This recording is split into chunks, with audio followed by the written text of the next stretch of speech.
Graça e paz, irmãos. Estão aí? Graça e paz. Que vem de Jesus Cristo para cada coração aqui.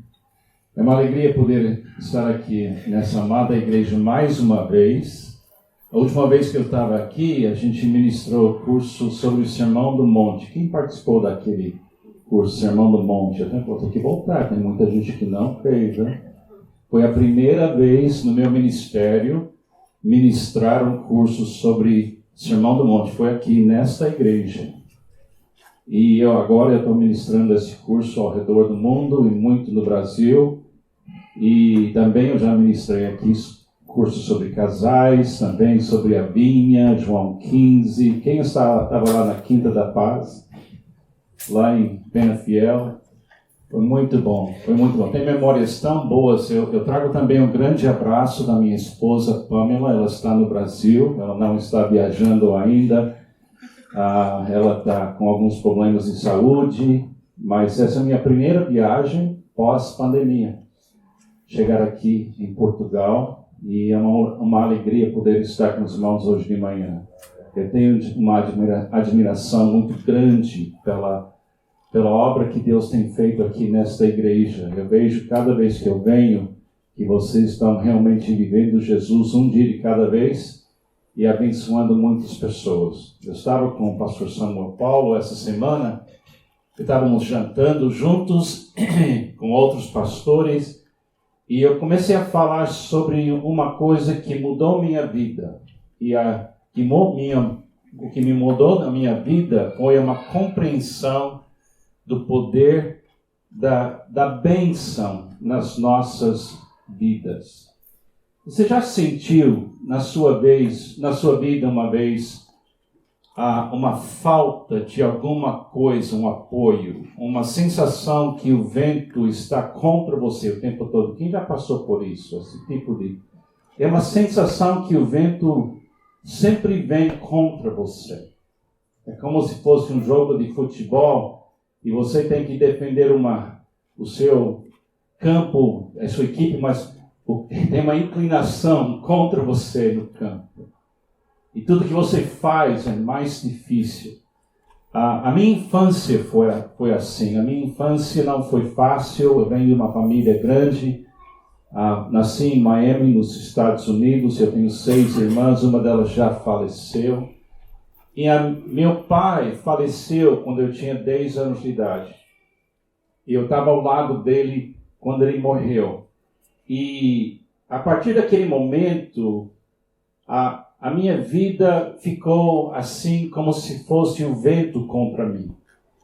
Que eu sempre estava correndo atrás do prejuízo. Já sentiu isso? Essa sensação que a coisa sempre é mais difícil que deveria ser. E eu estava vivendo com esse tipo de sensação durante muitos anos, mas de repente Deus me deu uma oportunidade de compreender o que estava faltando na minha vida. E era uma coisa preciosa que estava faltando na minha vida, que é a bênção dos pais. Eu não tenho nenhuma memória do meu pai me abençoar. Eu não tenho nenhuma memória. Ele não era cristão. Ele era um homem bom, trabalhava muito para cuidar de 7 filhos. Um homem honesto, mas ele não tinha uma fé para compartilhar comigo, né?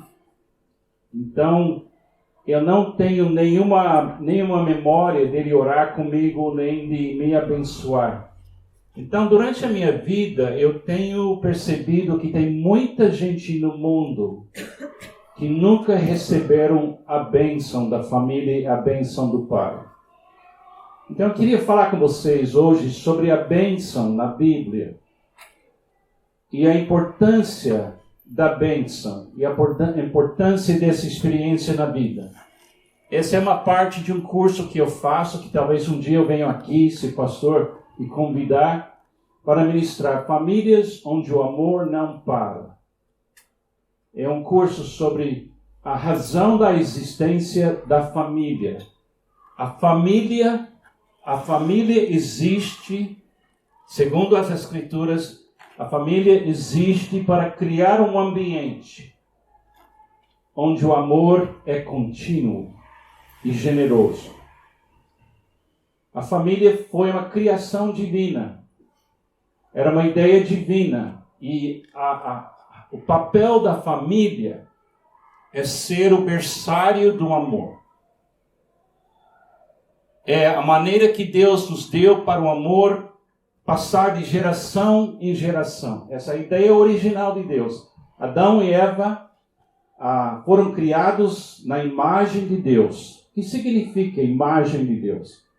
Eu penso assim, a imagem de Deus aparece aqui no mundo quando o amor é contínuo entre um homem e uma mulher.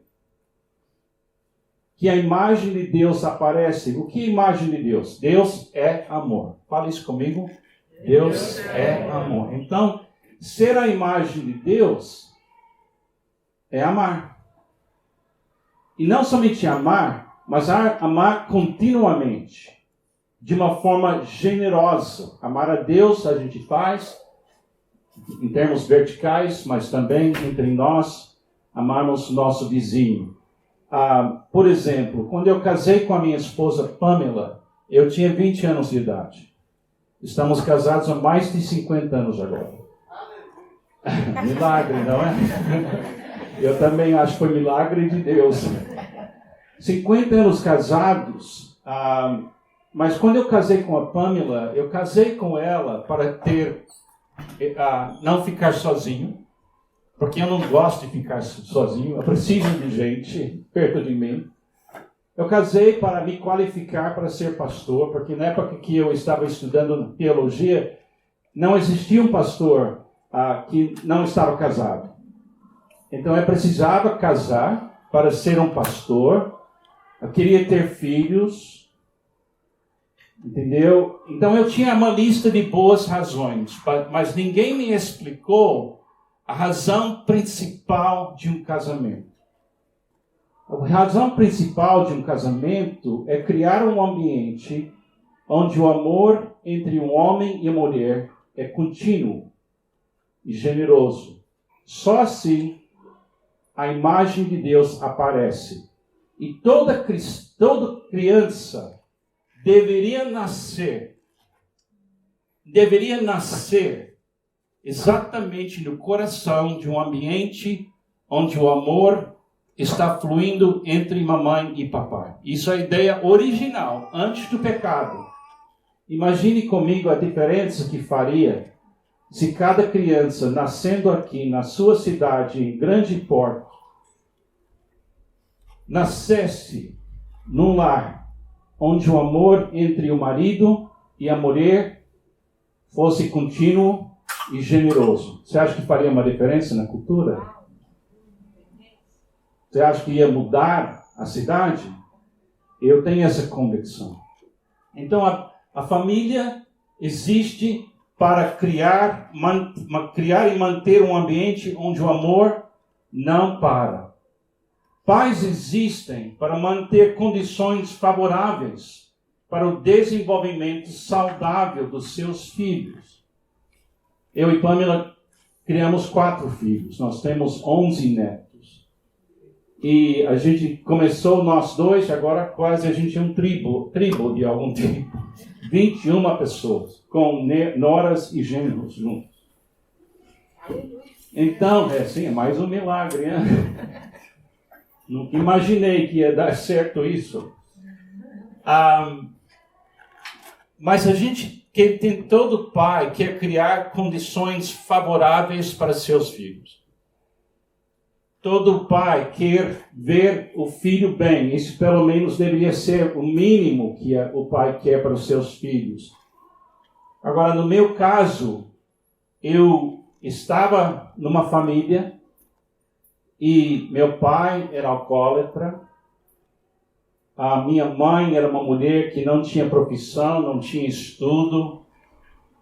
E quando meu pai faleceu, a ausência do meu pai levou a minha mãe a ter que correr atrás de tanto prejuízo e criar os filhos E eu era a caçula da família. Tinha 6 irmãs e aí nasceu o príncipe Charles, eu. Entendeu? E então, imagine a dificuldade da minha mãe. Ela foi camareira num hotel lá em Miami. Ela tinha que aprender a trabalhar. Foi uma luta. Aí minha mãe casou de novo, quando eu tinha 14 anos de idade. E outro homem entrou na minha vida. E eu não gostei dele. Eu briguei com ele. Mas o problema não era dele. O problema era que eu queria meu pai. Então eu passei a viver assim. Mas com 16 anos de idade, eu aceitei a Jesus como meu Salvador. Eu comecei a frequentar a igreja. E a igreja estava cheia de homens de Deus, muitos pastores e líderes, diáconos. E eu comecei a sair dessa raiva, dessa frustração e essa sensação de falta. Mas ainda assim, depois de casar com a Pamela, começar a ter filhos, eu tinha uma sensação de falta, que alguma coisa não... Eu preciso de alguma coisa, eu não sei o que é, mas eu sinto falta de alguma coisa.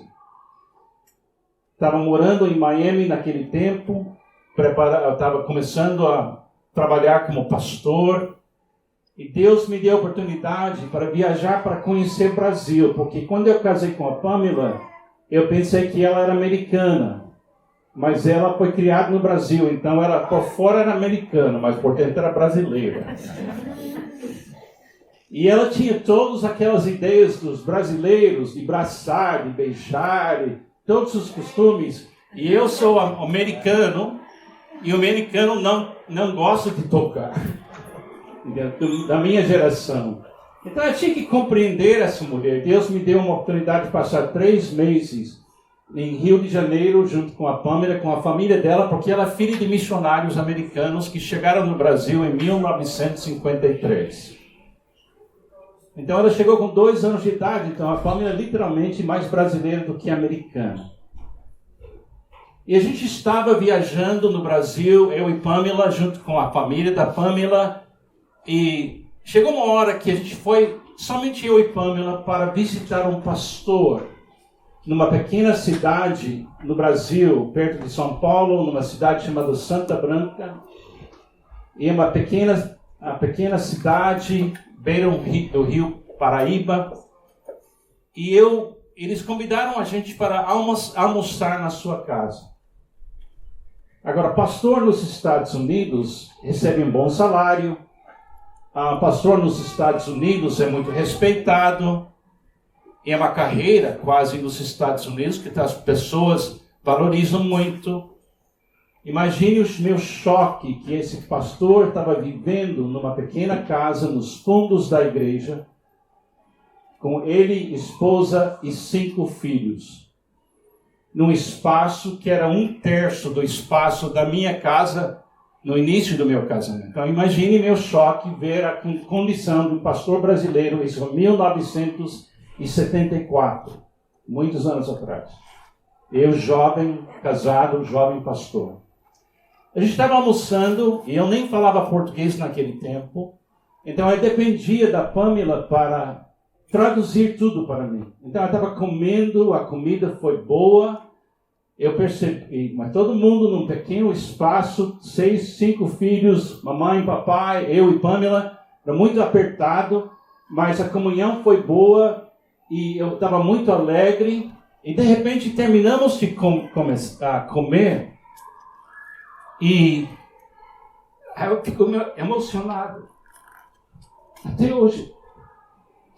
Eu estava na mesa, e de repente as crianças iam sair para brincar nas arredores, na cidade. E começando com um menino de 16 anos de idade, o filho mais velho, eles foram na direção do pai. Porque iam pedir permissão para sair da casa. Mas não foi isso. Cada criança parou na frente do pai e disse: a bênção, pai. A bênção, pai.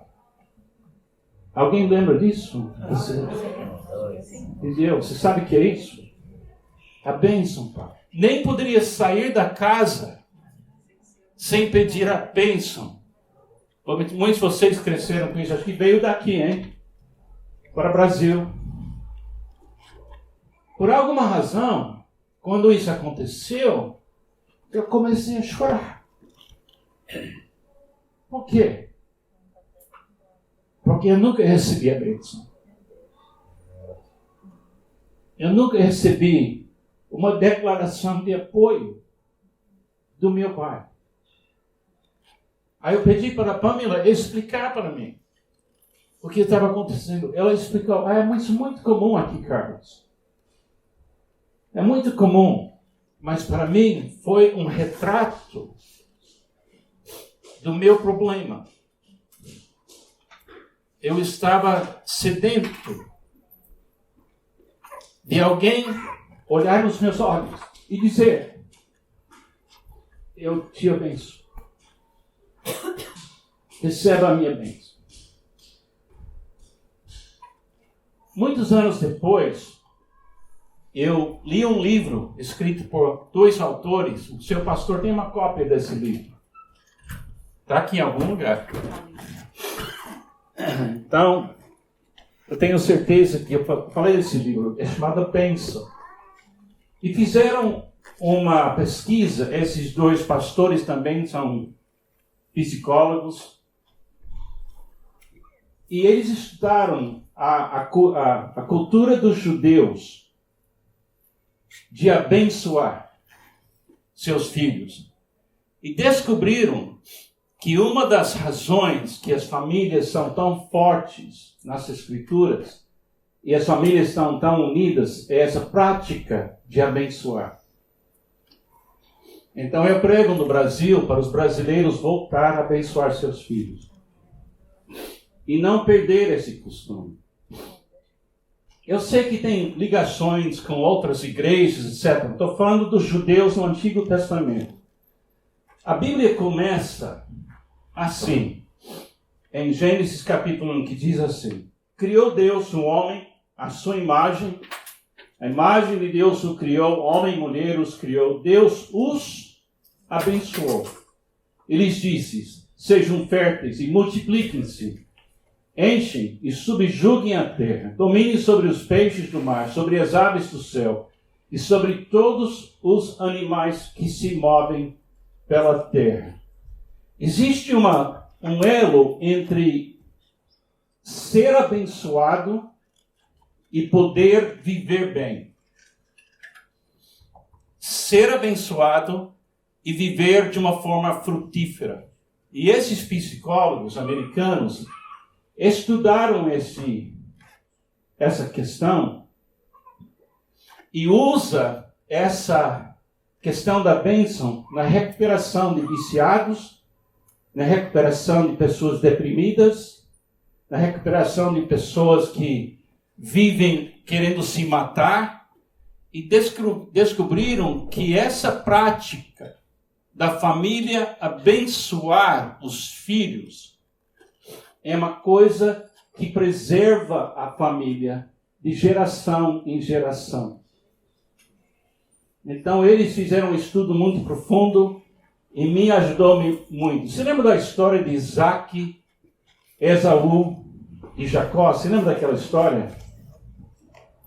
Que a mãe queria que Jacó fosse abençoado e o pai queria abençoar Esaú. Era um gêmeo, se lembra? Que de repente, na hora do nascimento, Esaú nasceu primeiro. Então, se você ler essa história, se lembra que a mãe, ela ajudou o filho a criar uma mentira. E se lembra que ele entrou e recebeu a bênção. Depois, quando Esaú chegou e o pai queria abençoar ele, ele disse: não, eu já dei a bênção para você. Você lembra dessa história? E rompeu a família. Jacó tinha que fugir. Ficou muito tempo fora. A reação do pai é o que chama muito a minha atenção. Acho muito interessante. Perguntou-lhe seu pai Isaac: quem é você? Está falando com Esaú. Ele respondeu: sou Esaú, seu filho mais velho.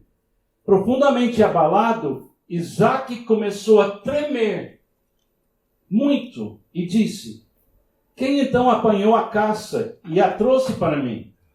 Acabei de comê-la antes de você entrar, e a ele abençoei, e abençoado ele será. Quando Esaú ouvia as palavras do seu pai, deu um forte grito, e cheio de amargura, implorou ao pai: abençoe também a mim, meu pai. Olha a reação. Olha a reação desses dois filhos. Uma mãe leva a bênção tão importante que ela cria uma mentira para garantir a bênção para o filho Jacó. Quando Esaú ouve que ele perdeu a bênção, parece que ele não consegue respirar. Como é que eu vou viver? A bênção na Bíblia, a palavra bênção, abençoar, está usado no Antigo Testamento 640 vezes. Muitas pessoas nesta sala nunca foram abençoadas. E quando você tem uma falta de bênção, obrigado. Eu creio que isso explicou muita coisa na minha vida. Agora, em Jesus, eu recebi a bênção. Amém? Eu me tornei filho de Deus. Eu entendo isso. Mas, gente, quando a gente pensa na nossa infância, quando a gente pensa na nossa caminhada, você foi criado para viver na presença da bênção dos seus pais. E não existem famílias perfeitas. Mas faz uma grande diferença nas nossas vidas uma sensação de apoio que vem da família. Eu não estou dizendo que isso vai determinar tudo. Tudo posso naquele que me fortalece. Mas para mim, naquela pequena sala, comendo com aquela família, alguma coisa explodiu dentro de mim. E desde aquele momento, eu entendi que outras pessoas poderiam me abençoar. Meu pai não pode voltar. Minha infância não pode ser refeita. Mas na minha vida, muitos homens ocuparam um lugar muito especial na minha vida. O pai da Pamela, pastor Byron, o pastor da igreja onde aceitei a Jesus, Dr. Ackerman. Eu acho que Deus usou pelo menos uns 8, 9 homens para me abençoar. Mas levou anos. E agora eu não sinto mais que eu estou tentando viver contra o vento na minha cara. Então eu quero encorajar você hoje. 2 coisas. Se você nunca recebeu a bênção, Deus vai enviar pessoas para abençoar você. Ninguém pode ser seu pai ou sua mãe, mas algumas pessoas podem abençoar você. Segunda coisa, quero encorajar você a ser uma pessoa que está entregando a bênção na vida de pessoas. Virão aqui na sua igreja meninos sem pai. E cada homem aqui, você pode abençoar aquela criança e salvar uma vida. Entendeu?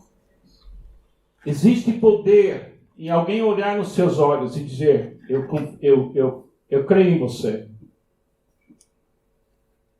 Eu sei que você pode ter sucesso. Eu sei que você vale muita coisa. E o número de homens que eu encontro que nunca foram abençoados é enorme. E quando eu prego isso em qualquer lugar, eu vejo nos olhos de muitos homens que estavam nos meus olhos uma sensação de uma coisa que não foi completada, que não foi terminada. Então eu quero que dar essa tarefa para você.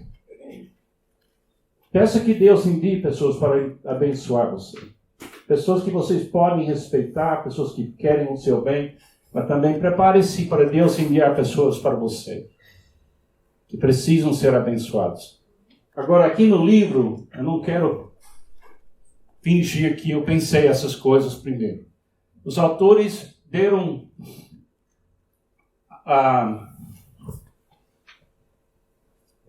eles deram 5 partes de uma bênção. 5 partes de uma bênção. Eu vou te dar essa lista. Estão gravando, eu acho. Entendeu? Mas não é complicado, mas é muito bonito. Primeira coisa, para abençoar uma outra pessoa, a primeira maneira de abençoar é toque afetivo.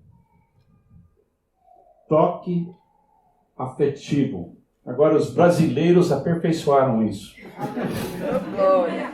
Nossa, é uma cultura de beijos e abraços. E quando eu cheguei no Brasil, americano que não beija, não abraça, e todo mundo veio em cima de mim beijando e abraçando. Até parte no Brasil tem um lugar onde beija, abraça e cheira. É uma coisa... Bahia, foi lá. Entendeu? Quando eu cheguei, eu estava traumatizado pela conexão de todo mundo. A Pamela estava feliz da vida. Agora Deus me colocou numa igreja, o líder da nossa igreja, o pastor Sidney Costa, ele entrou aqui, tirou uma foto rapidamente hoje de manhã, e ele me beija, ele me abraça. Eu comecei a trabalhar com ele, eu tinha cabelo, mas ele me beijou tanto que caiu o meu cabelo. Então, é toque afetivo. Toque afetivo. Na cultura norte-americana, esse toque afetivo existe entre italianos. E agora existe entre os cubanos. Mas aquele povo meu, escocês e irlandês, McCord, não era comum. Não me lembro de nenhum toque afetivo do meu pai. E a minha mãe, muito pouco. Tinha uma ilustração que os autores usam no livro, que assim... Tinha uma mulher que estava doente, estava no hospital, ela estava numa batalha contra câncer, o cancro, e ela estava numa fase de tratamento, e o médico avisou a enfermeira que cuidava dessa mulher que ele precisava trocar do medicamento, um tipo de medicamento para outro tipo de medicamento. Mas durante o processo de trocar tratamento, ela ficaria 5 ou 6 dias sem poder tomar nenhum medicamento contra a dor. Entendeu? Não poderia, tinha que parar um tratamento inicial. Ia ter uns 5 ou 6 dias e ninguém poderia dar para ela medicamento para controlar a dor. E quando o médico não comunicou para o paciente, ele falou para a enfermeira comunicar com ela. Quando a enfermeira falou para essa mulher que ela teria que esperar 5 ou 6 dias para ter um medicamento para minimizar a dor, ela começou a chorar, ela entrou em pânico. E a enfermeira não foi a pessoa responsável, mas ela foi a mensageira. E ela insistiu, querida, eu não posso mudar o que ele falou, você vai ter que aguentar firme. Aí a mulher finalmente se acalmou um pouco e ela disse assim, tá bom, 5 ou 6 dias. Mas durante esses 6 dias, se eu entrar em muita dor e eu chamar, você pode vir e me abraçar. As enfermeiras podem vir e me abraçar. Ela disse, sim, isso eu posso fazer. Então, cada vez que ela não aguentou a dor, ela chamou, e uma enfermeira veio e só abraçou ela. E existe provas que um abraço dado no momento certo, baixa a dor. Tira o medo. Então, quando uma família não toca de uma forma afetiva, mas talvez usa a mão para disciplinar, a criança fica com uma cabeça confusa. Ela não sabe se a mão é um instrumento de paz ou a mão é um instrumento de correção. Toque afetivo. Eu sei que vivemos em tempos onde tocar em pessoas, especialmente crianças, você pode ser acusado de alguma coisa. Mas não podemos criar uma geração de crianças que nunca foram tocadas com amor.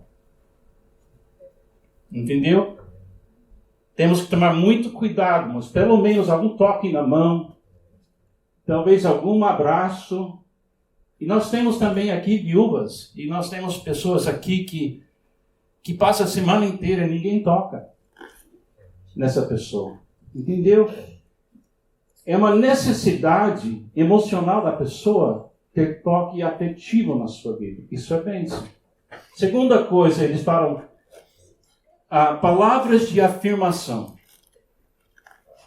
Palavras de afirmação. Quando eu tenho 70 anos de idade, mas até hoje a minha esposa me mantém mentalmente saudável, me encorajando. Entendeu? Eu dependo, como todo mundo depende de uma pessoa dizer, eu creio em você.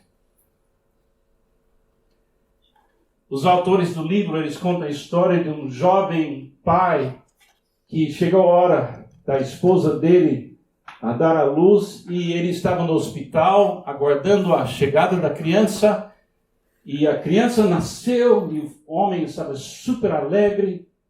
Aí chegou a mãe desse novo pai. A mamãe dele chegou. E ela era uma mulher que brincava muito e contava piadas. E ela tinha contado uma piada a vida inteira sobre o filho. Ah, meu filho feio. Ela falou desse rapaz a vida inteira. Meu filho feio. Aí ela vê a criança recém-nascida e ela disse, que milagre! Meu filho feio teve uma criança tão linda. E finalmente o rapaz disse, basta, mãe. Nunca mais. Você me falou isso a vida inteira. Mas com minha filha, ela nunca vai ouvir isso na minha casa. Se você quer ver essa neta, você vai parar de me chamar de seu filho feio. É poder de palavras. Palavras de afirmação da vida, gente. Alguém tem que acreditar nessas crianças e as pessoas. Entendeu? Nós temos que afirmar essas pessoas. Nós temos que abraçar elas, tocar nelas. Isso é bênção. Eu estou falando... Eu acho que meu pai vem de uma família de escoceses e irlandeses que a bênção nunca foi dada antes. Não culpo o meu pai. Eu acho que ele não recebeu. Mas na minha família, eu toco nas pessoas. E as palavras de afirmação são contínuas para abençoar. A terceira coisa, valorizando muito o filho. Uma menina nasceu e na hora de nascer eles perceberam que uma das mãos não tinha formado. Então ele ia passar a vida inteira com uma mão menos. E a família fez uma roda ao redor da cama da mãe, abraçando a criança, e orou assim, Pai, faz com que essa criança supere essa limitação com nosso apoio, nossa ajuda, para que ela não tenha nenhuma barreira para ela cumprir o papel dela neste mundo. E a família inteira entrou em acordo que eles não iam ter pena dela, mas ia dar apoio para ela. E ela chegou até a aprender a tocar piano e outros instrumentos musicais. E ela viveu uma vida riquíssima, sem limites. Por quê? Porque ela foi abençoada e apoiada. Então, toque afetivo, palavras de afirmação, valorizando o filho, vendo um futuro promissor e especial. Eles contam no livro uma história de uma mãe judia que tinha gêmeos, 2 meninos. E ela andava no bairro com aquele carrinho de criança, que leva criança, assim, carrinho. carrinho, mas era duplo aqui, um ao lado do outro. E a pessoa sempre parava para olhar as crianças. E ela apresentava as crianças assim. Essa aqui é Benjamin, o médico, e essa aqui é Isaac, o advogado. É claro, eu não acho bom você determinar para o seu filho a carreira dentro do carrinho, não entendeu? Mas a ideia da família era um compromisso meu filho vai ter todo o apoio necessário para ocupar um espaço neste mundo para ter sucesso e abençoar outras pessoas. Na cultura da minha família, a ideia é, você vai ter 18 anos, sair da escola e trabalhar duro. Meu pai trabalhava na ferrovia, meu avô trabalhava na ferrovia. Ninguém foi para a faculdade. Eu fui a primeira pessoa na história da minha família a ir para a faculdade, universidade. Todos os meus filhos foram. E os meus 11 netos, todos eles estão encaminhados bem. Porque a bênção começou a funcionar. E a última coisa, dando apoio contínuo. Eles contam a história no livro de uma sala de aula numa escola e tinha um grupo de alunos e um professor muito bravo, um professor que era muito rígido. E ele organizou a sala, os melhores alunos na frente, os alunos mais ou menos na próxima fila e no último, os alunos que estavam com problemas e tinham notas baixas. É claro, era um ambiente terrível para alguém crescer. Mudou, foi embora aquele professor, trouxeram outro professor, ele ouviu desse sistema. Primeira coisa que ele fez, você pode sentar onde você quer. Aí ele fez uma oferta para eles. Ele disse assim, eu estou aqui para ensinar vocês essa matéria. Eu garanto para você que você pode passar aqui, se você quiser. Porque você pode contar comigo quando você quer. Porque meu alvo é ver todo mundo aqui passar dessa matéria e eu vou te apoiar. E todos passaram. A diferença entre uma abordagem rígida, restrita e apoiada. Então imagine em cada família toque afetivo, palavras de afirmação, valorizando o filho, vendo um futuro promissor e especial e dando apoio contínuo. Agora, eu não tive isso. Mas quando eu entrei na igreja, eu comecei a receber. Mudou tudo. Mudou absolutamente tudo. Então, eu queria dizer para vocês, se você nunca foi abençoado, você não tem uma memória do seu pai olhar nos seus olhos e abençoar você. Você não tem uma memória de um abraço carinhoso. Se você não tem uma memória de alguém que diz, vamos ajudar essa criança a superar suas limitações. Se você não tem uma memória de apoio, eu sei que você sente a falta disso. E eu não posso mudar a sua história. Mas eu posso dizer para você, se você pedir para Deus enviar a bênção dele para você através de outras pessoas, Deus ou já fez e você não percebeu, ou ele vai começar. E para essa comunidade, essa igreja, eu quero que você saiba disso. O ministério dessa igreja pode ser o ministério de todos vocês.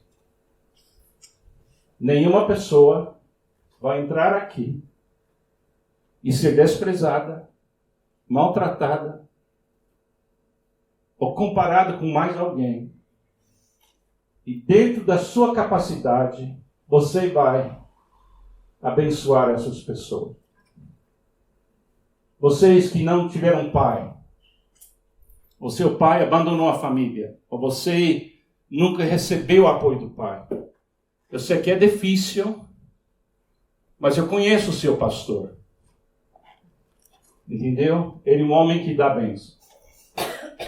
Eu conheço os sonhos dessa comunidade. Já li os livros, já vi os cursos que vocês fazem.